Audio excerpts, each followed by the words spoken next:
In this video, we will show you how to add pick numbers in Canva. To add pick numbers in Canva, it's very easy. For example, we create a multiple page like presentations.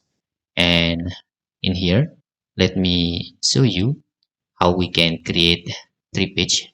Just add 3 page, for example. Okay, this is the page 1. Let's just add the image for the page 1. Okay, and this is the page 2 and this is the page 3. Okay, let me using image like this. And to add pick number, you can just go to the text here. Just go to the text and you can see, just find the dynamic text and you have pick number here. Okay, you can see maybe your pick number is very small. You can resize this. Okay, then you can resize or increase the font size by clicking this.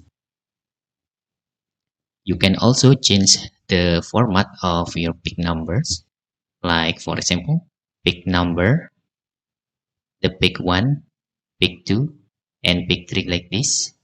Or you can also using this format, pick 1 of 3, pick 2 of 3, and pick 3 of 3 like this.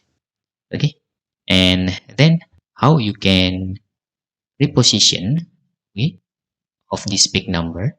For example, you create the pick number in this top of the pages. You can see the second and the third number is not follow. Just click this apply properties to all pages. Just click this. Now you can see the pick number also reposition or follow like pick 1. Okay, but if you accidentally, you can see if you accidentally, okay, select the position in here and accidentally you click and you can see this is not follow. You can also click the pick number again and stay on the pick 1 and it will active. Then you can apply properties to all pages again. Okay, now the pick number will be follow. Okay, and that's all tutorial how to create pick number in Canva. If you have any questions, you can fill in the forms comment below, and thanks for watching.